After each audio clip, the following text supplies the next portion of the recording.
questo è il grande romanzo della nazione spagnola, che però appartiene anche a noi. È un grande romanzo europeo, come poteva esserlo stato in maniera completamente diversa per la Germania Austerlitz di Sebald, o per il Portogallo il memoriale del convento di Saramago, o per l'Italia il Gattopardo. Ecco, ho preso dei romanzi diversissimi da loro, ma che sono tanti tasselli dell'identità appunto frammentaria e spesso lacerata europea. Si parla in patria di grandi lacerazioni, si parla di due famiglie che sono in qualche modo spaccate da ciò che è successo in Spagna a causa dell'ETA. Però è anche appunto un romanzo in cui, ripeto, troverete cose che sentirete vicine anche a voi, che pure appunto anche a noi, che pure abbiamo vissuto un passato diverso, ma non poi completamente diverso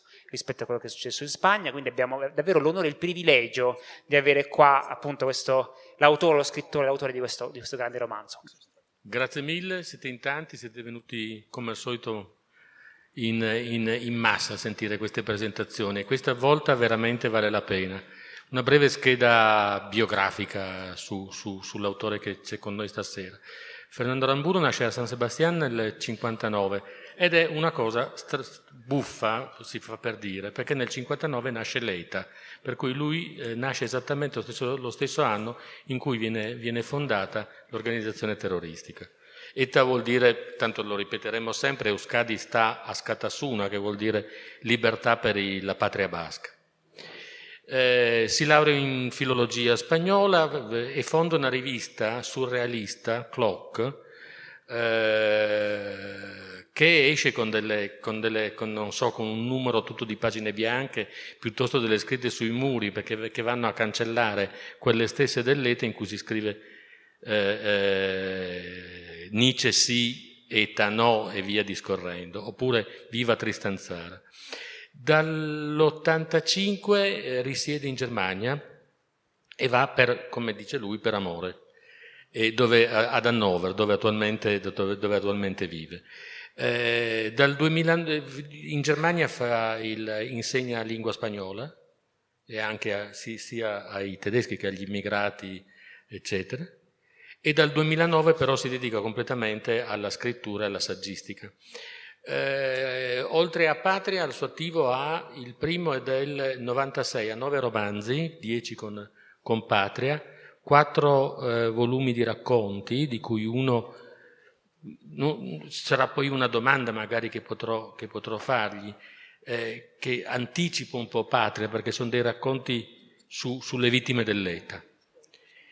E saggi e libri per bambini. In questi anni ha ricevuto molti premi e diciamo che, almeno per quel che si può dire, il più importante è quello per il miglior libro dell'anno del 2017 con Patria, ed è un premio importante ma giustissimo, e come si diceva prima e come non ci stanchiamo di dire, sono 650 pagine, un libro poderoso, che però sono di quelli in cui ti svegli al mattino e dici quando posso ricominciare a leggerlo, perché è un libro straordinario.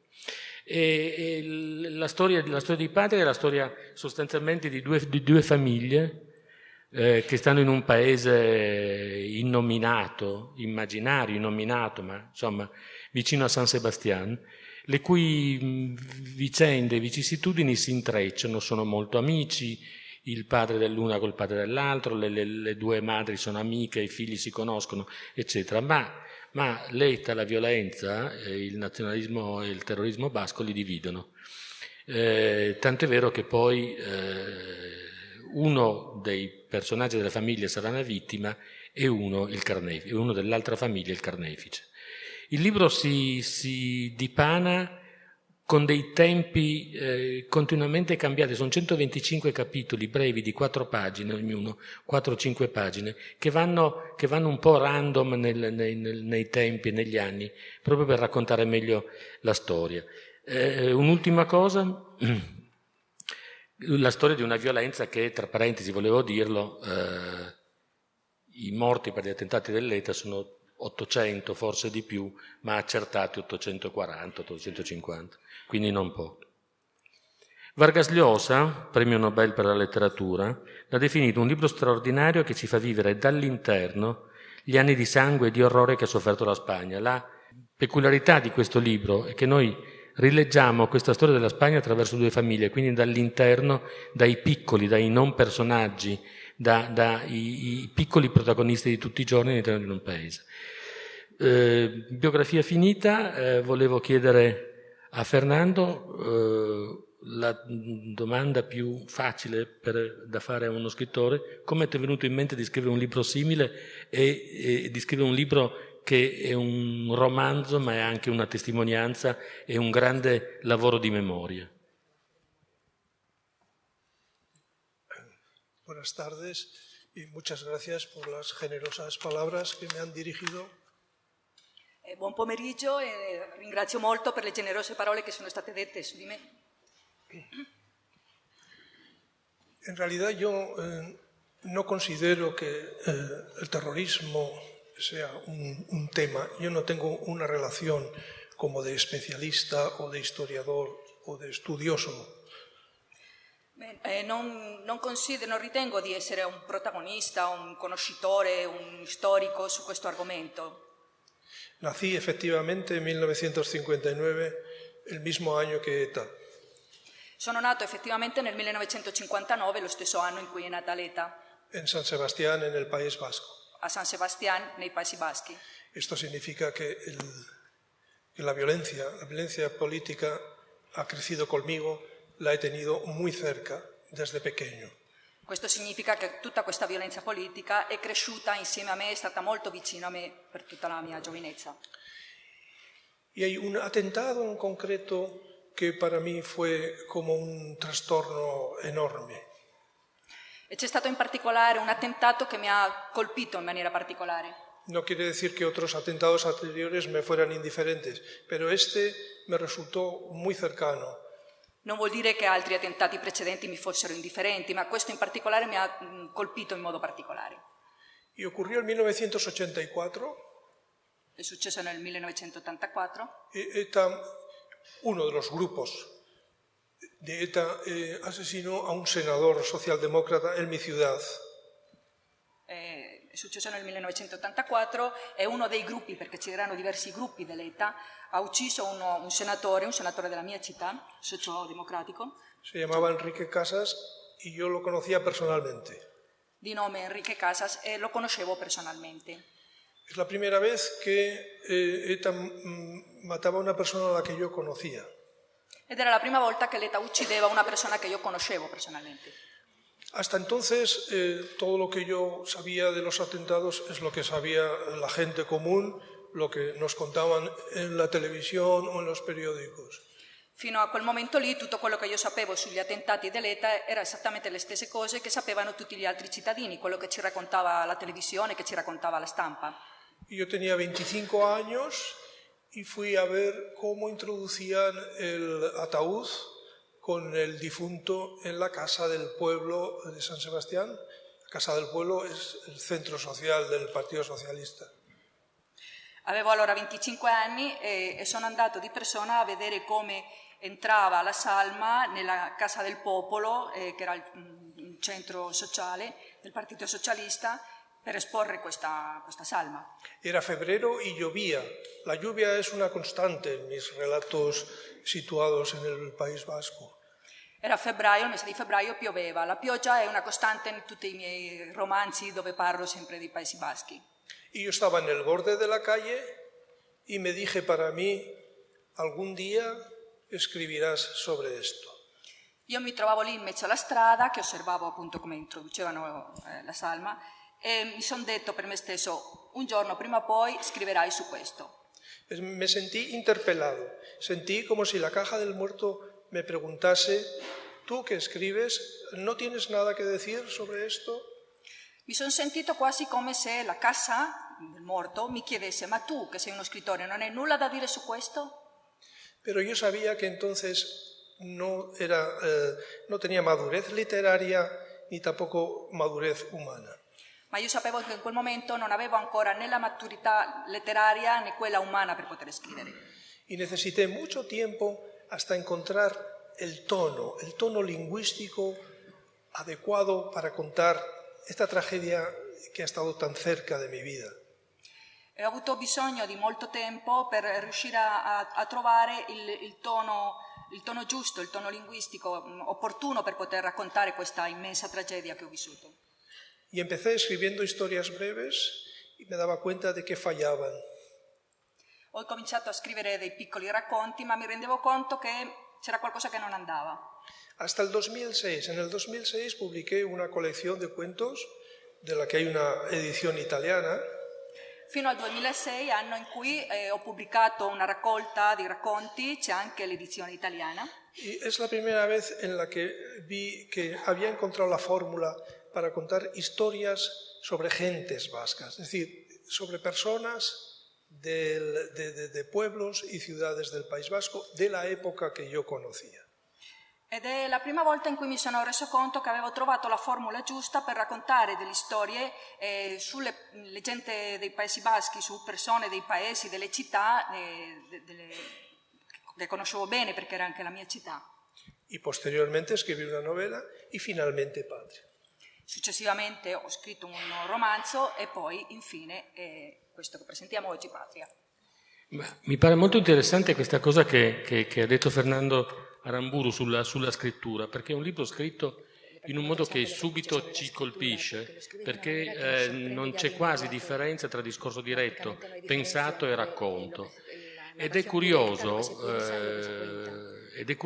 che lui abbia cercato un modo per raccontare questi avvenimenti e mi fa venire in mente José Saramago, che cambiò modo di scrivere e si mise a scrivere nel modo che tutti conosciamo, anche lui senza virgolette, senza capo, senza didascalici, perché non riusciva altrimenti a descrivere la vita dei lavoratori in Levantado do Chão, che in italiano è Una terra chiamata Alentejo. Ed è un processo molto simile, perché per poter far parlare i suoi personaggi anche Aramburu ha dovuto cambiare il registro da quello normale cui si era abituati. La domanda che volevo fare era questa: tu dicevi prima di aver visto questo funerale post-attentato che avevi 25 anni. Quando hai avuto 26 anni sei andato in Germania. In tutti questi anni di vicinanza all'ETA, agli altri ragazzi di cui qualcuno ne faceva parte, come mai non sei stato influenzato? Voglio dire, c'era una grande illusione anche in quegli anni, anche in Italia. Io mi ricordo, lo raccontavo prima, che alla prima di Ogro al cinema, che è quello sull'attentato a Carrero Blanco, quando si scoppia la bomba e l'auto vola, c'è stato un applauso al cinema. Quindi c'era anche un certo rapporto di vicinanza tra l'estrema sinistra italiana, ma sto pensando anche alla Baader-Meinhof, le BR, eccetera, eccetera. Com'è che non sei stato influenzato? Sí, buena pregunta. Yo también he tenido 13, 14, 15 años. È una buona domanda. Anch'io ho avuto 13, 14, 15 anni. Y he estado igual de expuesto que otros amigos míos del colegio o del barrio a la propaganda. E sono stato esposto alla stessa maniera che sono stati esposti tanti altri miei amici, compagni di scuola, di quartiere. Y algunos compañeros míos efectivamente empuñaron las armas, otros, entre los que yo me encuentro, no. Ed effettivamente alcuni miei compagni, amici hanno deciso di impugnare le armi e altri invece come me hanno deciso di non farlo. Y con frecuencia me he preguntado por qué. E sovente mi chiedono perché.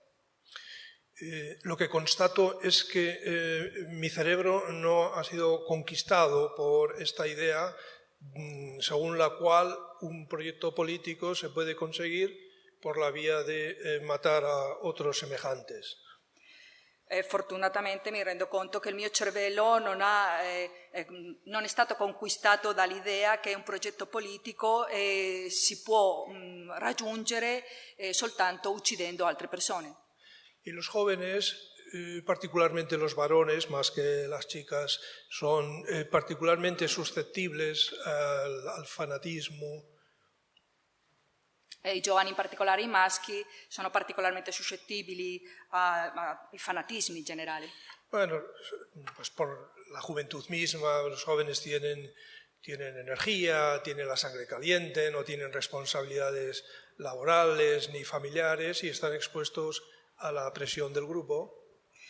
Semplicemente per una questione della giovinezza in se stessa, no? Sono carichi pieni di energia, hanno il sangue caldo, non hanno delle responsabilità particolari di lavoro o di famiglia e quindi sono sottoposti anche molto a queste pressioni sociali. Entonces, ¿por qué no entré en ETA como otros a los que yo conocía? Tengo 3 respuestas seguras. Allora, perché non sono entrato nell'ETA come invece hanno fatto tante altre persone che io conoscevo? Ho 3 risposte certe. Quizá haya otras razones, pero hay 3 de las que no dudo. Forse ce ne sono anche delle altre, ma ci sono 3 motivi che sono certo. La primera de ellas es que yo nací, me crié, me eduqué en una ciudad relativamente grande. La prima è che sono nato, cresciuto, sono stato educato in una città relativamente grande. En un pueblo no hay escapatoria posible. In un paese questo non era possibile sfuggire a questo. Todo el mundo se conoce, todo el mundo sabe cómo piensan los otros, qué hacen. Tutti si conoscono, tutti sanno come pensano gli altri, cosa fanno. Una ciudad ofrece unas mayores posibilidades de refugio o de cambiar de amistades. Una città invece offre altre possibilità di rifugio oppure cambiare amici. Y ofrece una variedad humana, ideológica, de modas, de costumbres también mayor. E c'è anche una diversità umana di mode e abitudini diversa, superiore rispetto a quello che offre un paese. Esa es la primera razón. E questo è il primo motivo. La segunda razón creo que está relacionada con mi educación. Il secondo motivo è in rapporto diretto con l'educazione che ho ricevuto. Yo recibí de niño una educación cristiana. Da piccolo sono stato educato con un'educazione cristiana. Ya en la adolescencia dejé de creer. Da adolescente ho smesso di credere.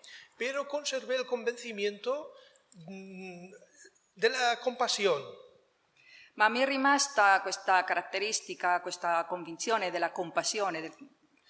Es decir, de la compasión que lleva al ser humano a ver la humanidad del otro. Che porta l'essere umano a vedere l'umanità dell'altro. Que es lo que no ve el terrorista. Che è quello che non vede il terrorista. El terrorista ve objetivos. Il terrorista quello che vede sono degli obiettivi. O como decimos, cosifica al enemigo, lo convierte al discrepante, al distinto, lo convierte en enemigo. E tutti quelli che non la pensano nello stesso modo diventano un nemico per eccellenza. Y esto llega a tales extremos que en los testimonios de los propios terroristas averiguamos que a menudo ni siquiera sabían a quién habían matado. Fino al punto che dalle testimonianze che ci sono adesso di questi vecchi terroristi, tante volte non sapevano nemmeno a chi stavano uccidendo. Bastaba que llevase un uniforme. Era sufficiente che avesse addosso una divisa. Yo recibí amor en casa de niño. Io quando ero piccolo a casa mia ho ricevuto amore. Y aprendí pronto a ver la humanidad en los demás. E ho imparato presto a vedere l'umanità negli altri. Yo era un niño que a la edad de 12-13 años en el autobús de la ciudad se levantaba para dejar el sitio a las personas mayores. Io ero un ragazzino, un bambino che a 12-13 anni sui pullman si alzava per lasciare il posto alle persone anziane. Ese principio moral que aprendí de niño no lo he perdido nunca. E quel principio morale che ho imparato da piccolo, da bambino, non l'ho mai perso. La tercera razón es la razón de la que menos dudo. Il terzo motivo è quello che mi suscita meno dubbi, Y es la cultura. e cioè la cultura. La cultura que permite el cultivo de la calidad de la persona, che permette di coltivare la qualità delle persone, a la que uno llega mediante la lectura de libros, e la quale si raggiunge attraverso la lettura dei libri, el disfrute de la música, de la pintura, de los bienes culturales de la humanidad. l'ascolto della musica, la bellezza di osservare delle opere d'arte, tutto quello che offre l'umanità.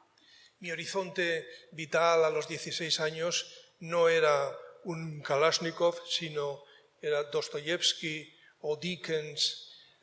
Yo quería salir al mundo, conocer otros países, aprender otros idiomas. il mio orizzonte quando avevo 16 anni non era prendere in mano un Kalashnikov, il mio orizzonte era leggere Dostoevsky, Dickens, andare in giro per il mondo, imparare altre lingue. Es decir, la cultura para mí fue como una vacuna contra el nacionalismo.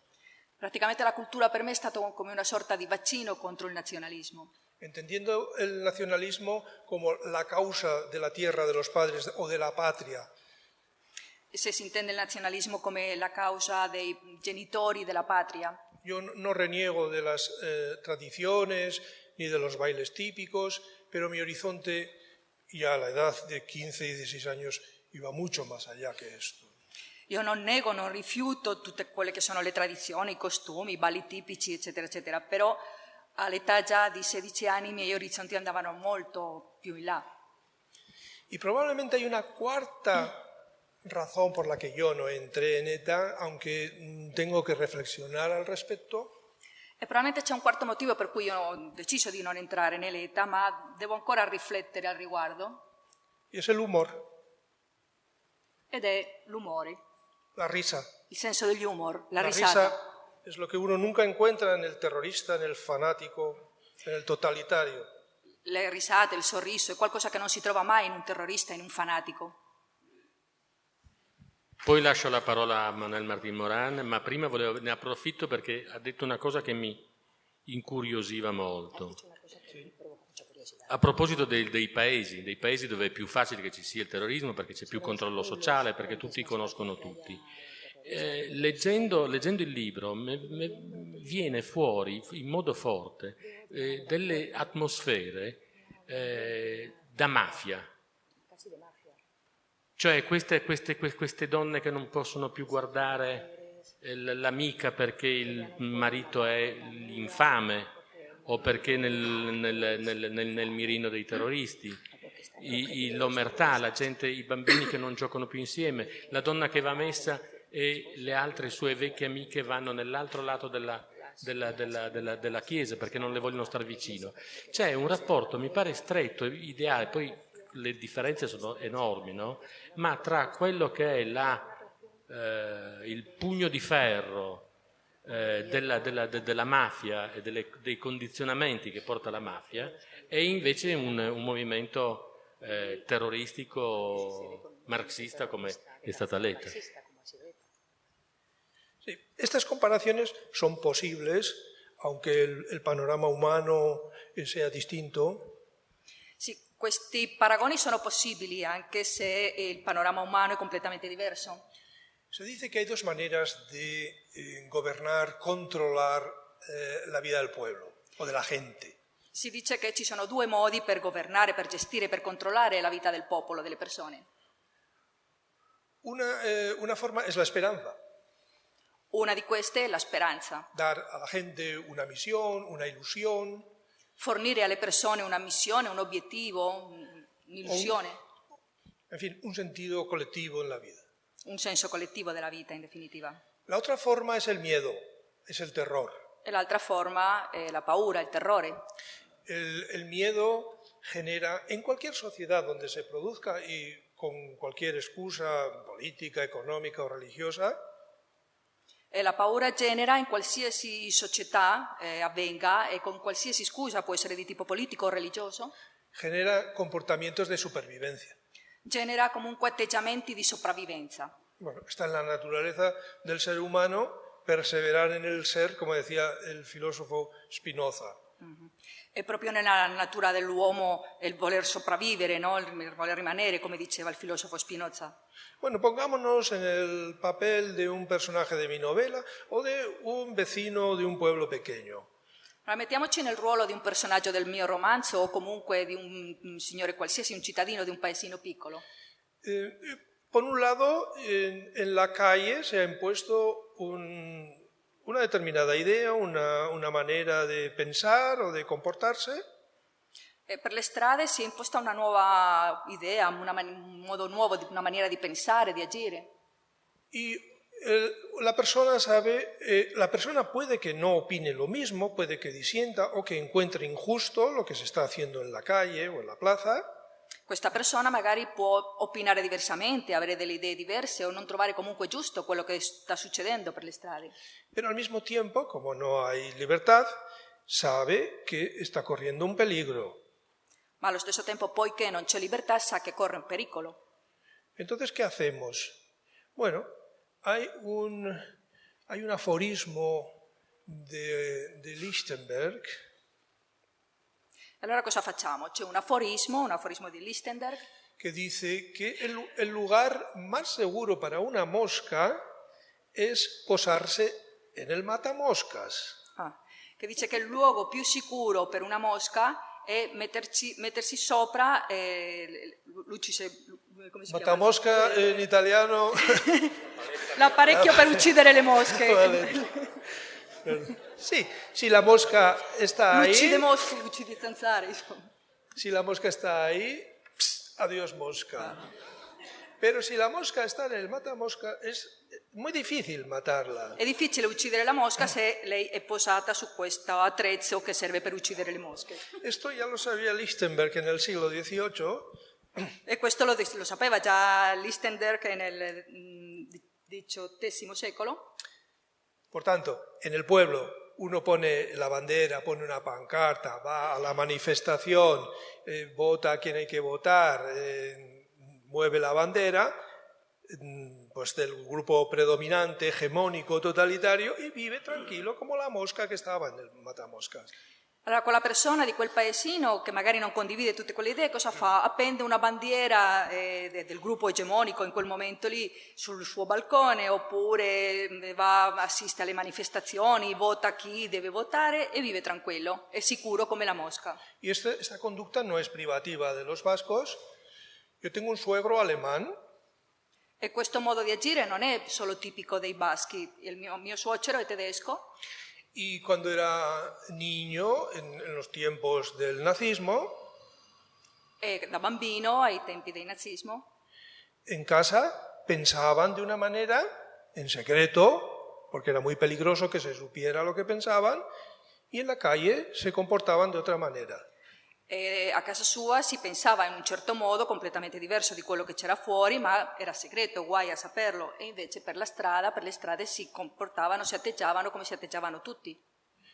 En esta técnica está basada el terrorismo. E questa è la tecnica su cui si basa il terrorismo. Los asesinatos a menudo son indiscriminados, tienen un sentido simbólico, es decir, una persona es ejecutada que podría ser, esa persona podría haber sido yo, puesto que tengo alguna similitud, pienso igual, tengo el mismo oficio.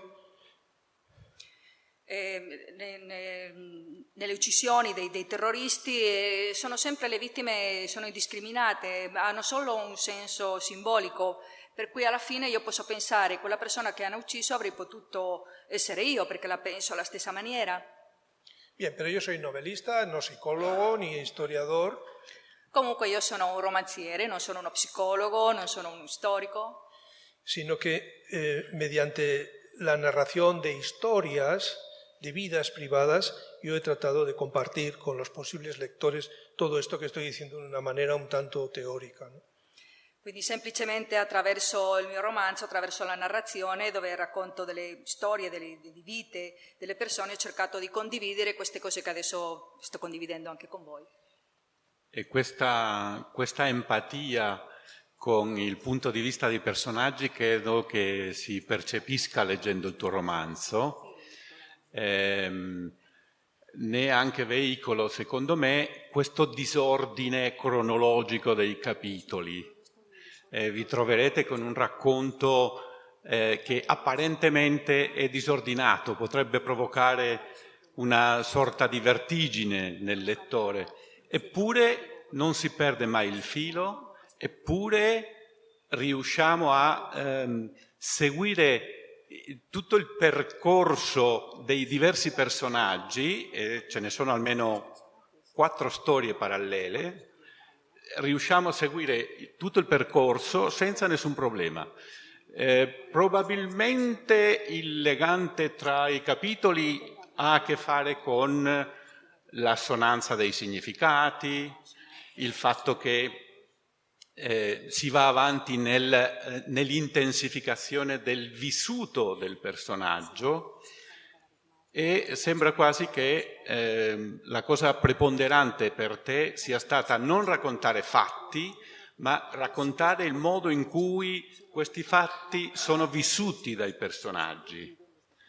In questo senso mi sembra che ci sia una grande empatia e credo...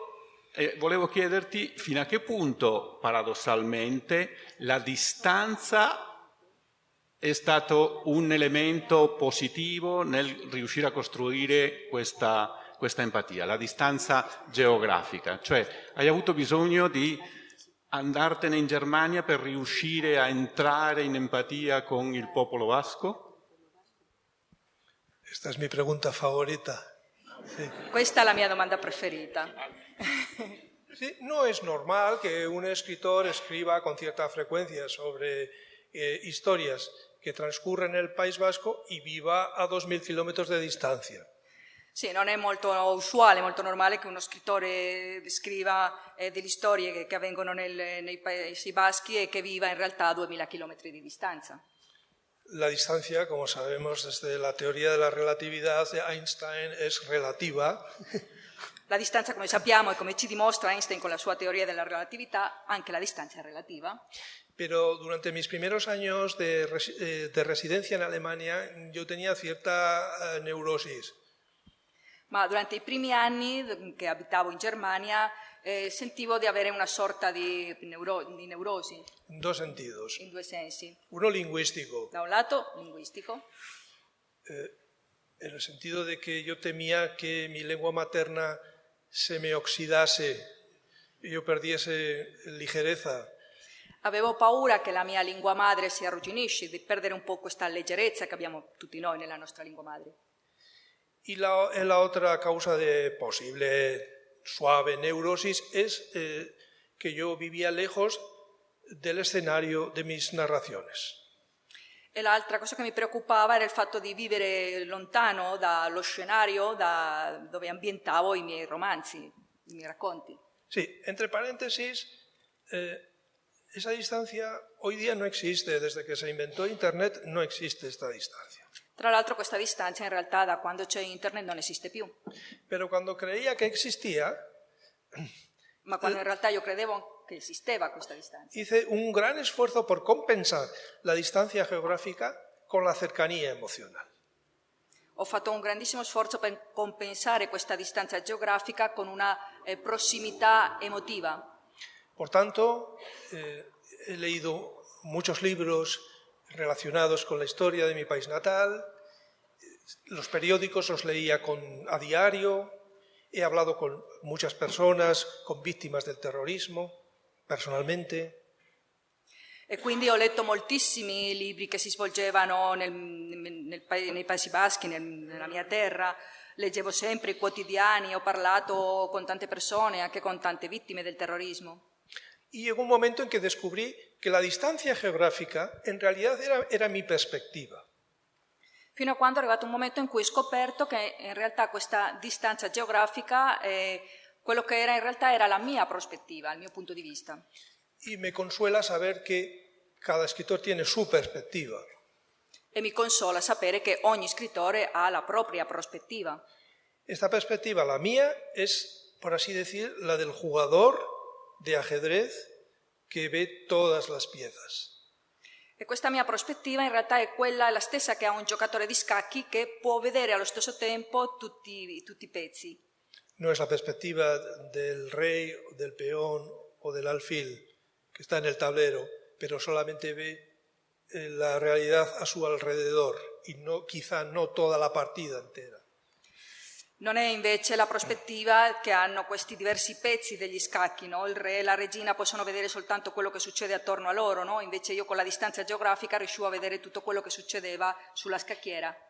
Entonces, yo llevo residiendo en Alemania 32 años. Vivo in Germania da 32 anni. Y solo he escrito un libro sobre Alemania. E ho scritto soltanto un libro sulla Germania. ¿Por qué? Porque no es una realidad, la alemana, no es una realidad problemática para mí. Perché la realtà tedesca non è una realtà problematica per me. Todo funciona, todo está en su sitio. Tutto funziona bene, ogni cosa al suo posto. Entonces, bueno, finalmente escribí un libro porque sentía que debía dar las gracias a este país que me ha acogido y es mi libro más divertido y más jocoso. Poi alla fine ho deciso di scrivere un libro perché comunque dovevo in qualche modo ringraziare questo paese che mi ha accolto e devo dire che è il mio libro più umoristico, diciamo, più divertente. En cambio, mi tierra natal es algo que me duele mucho.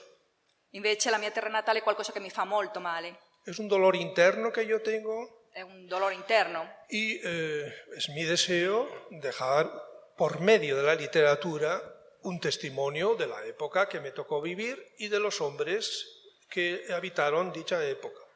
e quindi è mio desiderio lasciare attraverso la mia letteratura un testimonio di quello che è stata l'epoca che ho vissuto e gli uomini che hanno vissuto quell'epoca. E in effetti la sensazione che si ha leggendo questo libro è di trovarsi davanti a un grande affresco della società basca. Quello che invece vorrei chiederti è l'immagine che viene fuori da questo affresco. Benedict Anderson metteva in relazione in comunità immaginate, comunidades imaginadas, creo que es en español, metteva in relazione il romanzo con la nascita dell'idea di nazione. Allora sembrerebbe quasi paradossale che un romanzo contro il nazionalismo proponga un'idea di nazione. È così? No, creo que no es correcto. Es decir, no creo que mi novela sea un alegato contra el nacionalismo. Non è giusto questo, perché non ritengo che il mio romanzo sia una proclama contro il nazionalismo. Tampoco lo contrario. Neanche l'opposto. Yo he dejado mis opiniones fuera de mi libro. Ho lasciato le mie opinioni al di fuori da questo romanzo. Es verdad que no existe una objetividad absoluta. Chiaramente non si può essere completamente obiettivi. Claro, lo que dicen los personajes lo he decidido yo. Quello che dicono i personaggi sono io a deciderlo. Eso sí, mi modelo en este caso fue un cuadro de Francisco de Goya. Il mio modello è stato un quadro dipinto di Francisco de Goya, que es el de los fusilamientos del 2 de mayo. sì, i fusilamientos del 2 de mayo, questo quadro Bueno, un famoso. cuadro muy grande. A la izquierda se ven los ciudadanos madrileños que están siendo fusilados. È un quadro molto grande, a sinistra ci sono i cittadini madrileni che vengono uccisi Y a la derecha los fusileros franceses. e a destra i soldati francesi che sparano. Goya, el pintor, puso el mismo cuidado artístico en pintar a los españoles y en pintar a los franceses. Il pittore Goya ha dedicato la stessa attenzione e la stessa cura sia a dipingere i cittadini che venivano uccisi che i soldati francesi che li uccidevano. No pintó unos españoles bellos, maravillosos, angelicales y unos franceses feos, sucios, horrorosos. Non è che ha dipinto gli spagnoli tutti bellissimi, con, i francesi bruttissimi con delle facce da galera.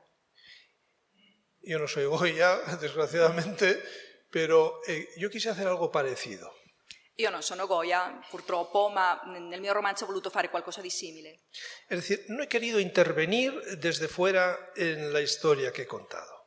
Cioè non ho voluto intervenire da fuori in questo romanzo, in questa storia che racconto. En mi libro no hay un prólogo, Non c'è una premessa, un prologo nel mio libro, no está dedicado a nadie, non c'è una dedica a nessuno. una excepción, porque a mí me gusta dedicar el libro a mi esposa, a una hija, a un amigo, pero en este caso a nadie. E questa è un'eccezione perché io di solito in tutti i miei libri c'è una dedica a mia moglie, a un amico, a qualcuno, ai miei figli. Però in questo caso non c'è una dedica. No hay notas a pie de página para explicar nada. Non si spiega nulla in fondo alla pagina, non ci sono delle annotazioni. Quien haya leído mi novela se habrá dado cuenta de que yo no narro explicando. Chi ha letto il mio romanzo si sarà reso conto che io non racconto facendo delle spiegazioni. Solo hay un glosario al final del libro para ayudar al lector que no conozca la lengua vasca. C'è soltanto un glossario alla fine del libro per aiutare il lettore che non conosce la lingua basca. Entonces, evidentemente yo estoy contra el terrorismo, pero mi terrorista, como personaje, lo he cuidado literariamente con mucho esfuerzo y con mucho empeño. Io chiaramente sono contrario al terrorismo, ma comunque il mio protagonista terrorista è un personaggio che ho curato moltissimo a livello letterario. Porque además creo que nadie, por muchas atrocidades que cometa, deja de ser humano nunca. Perché inoltre io ritengo che nessuno può commettere le atrocità più incredibili, ma non ne smette mai di essere al 100% comunque umano, di avere un po' di umanità. Solo se me fue la mano con el cura. Ho forse un po' esagerato col prete, Que es un personaje secundario. che comunque è un personaggio secondario. I personaggi femminili in Patria sono estremamente importanti. Diciamo, sono tutti importanti personaggi, ma Vittoria e Miren, le due capofamiglia, sono i personaggi attorno ai quali ruota tutta la vicenda e tutte le storie. Come mai questa importanza del ruolo femminile in questo libro e nel País Vasco? Sí, esto es cierto, no está calculado fríamente. Sì, questo è vero, non è stata una cosa calcolata a freddo. Bueno, yo sabía desde el principio que las dos madres iban a ser la columna vertebral de mi novela. Sapevo sin dall'inizio che i due personaggi femminili, le due mamme, sarebbero state la colonna vertebrale del romanzo.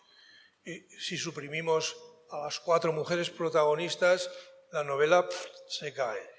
Se togliamo i 4 personaggi femminili del romanzo, il romanzo perde completamente tutto. Si suprimimos a los varones, bueno, las consecuencias no serían tan graves. De hecho, el muerto es un varón, claro. Se togliamo i maschi, le conseguenze non sarebbero poi così gravi. Infatti, il morto è un maschio. Yo me he criado cerca de este tipo de mujeres. Io sono stato allevato, sono cresciuto vicino a queste figure femminili. Se habla del matriarcado vasco. Si parla sovente del matriarcato basco. La mujer gobierna la familia. È la donna che governa, che gestisce la famiglia. La mujer tiene la potestad de la palabra. Ha il potere della parola in famiglia. Si hay un conflicto entre vecinos, las mujeres discuten en la escalera. Se c'è un conflitto tra i vicini, sono le donne che vanno a litigare sulle scale. Los maridos están en el bar jugando a cartas. Nel frattempo il marito al bar che gioca a carte. Y también es típica la rivalidad entre la madre y la hija. Ed è anche tipico dei Paesi Baschi questa rivalità che c'è tra mamma e figlia. Bueno, si yo pienso en las mujeres que he tenido cerca, mi madre, mis tías, mi hermana, se parecen mucho a los personajes de mis novelas. Se io penso alle donne che ho avuto vicino a me, le donne della mia famiglia, mia mamma, mia zia, mia sorella, si assomigliano moltissimo alle donne del romanzo. Yo recuerdo que mi padre traía el sueldo los sábados en un sobre cerrado. Ricordo che mio padre ogni sabato arrivava con lo stipendio in una busta chiusa. Y lo entregaba íntegro a su esposa. E lo consegnava chiuso, completamente integro, a sua moglie. Y la esposa abría y le daba un poco para vicios. E la moglie apriva questa busta e gli dava qualcosa per i propri vizi. Otra imagen, los domingos yo recuerdo en la cama de mis padres la ropa que mi padre se tenía que poner. Un'altra immagine che ho la domenica, ricordo sul letto dei miei genitori c'erano i vestiti che doveva indossare mio padre. Y como en mi casa, en otras muchas. E come succedeva a casa mia, così succedeva anche nelle altre. Pero cuidado, porque este poder grande de la mujer, se limitaba a la casa. Ma occhio, attenzione, questo potere grandioso che hanno le donne, che avevano le donne, si limitava soltanto all'interno della casa. En cuanto la mujer ponía un pie fuera de casa, le soplaban los vientos sociales en contra. Non appena la donna metteva il piede fuori, tutto questo veniva a sparire, la società non lo accettava. Hoy día creo que no. Oggigiorno non è più così, credo. Sí. Y eran típicas las llamadas sociedades gastronómicas solo para varones. Ed erano molto tipiche questi raduni, queste società gastronomiche e associazioni alle quali potevano appartenere soltanto gli uomini. Un lugar con una cocina, con mesas, donde solo entraban los hombres. Era un luogo fisico con una cucina, con dei tavoli dove potevano entrare solo gli uomini. Se podría pensar que estas sociedades eran machistas, Si potrebbe pensare che queste società gastronomiche erano delle istituzioni molto maschiliste, eran un escondite, ma in realtà erano un nascondiglio, un refugio donde los varones podían beber sin la vigilancia de la esposa. in realtà appunto un nascondiglio, un rifugio dove gli uomini potevano andare a bere senza la moglie che sorvegliava. Y de estas vidas de personas normales y corrientes está llena mi novela. E di questi personaggi, di queste vite normali, di persone comunissime, normali, il mio romanzo è pieno.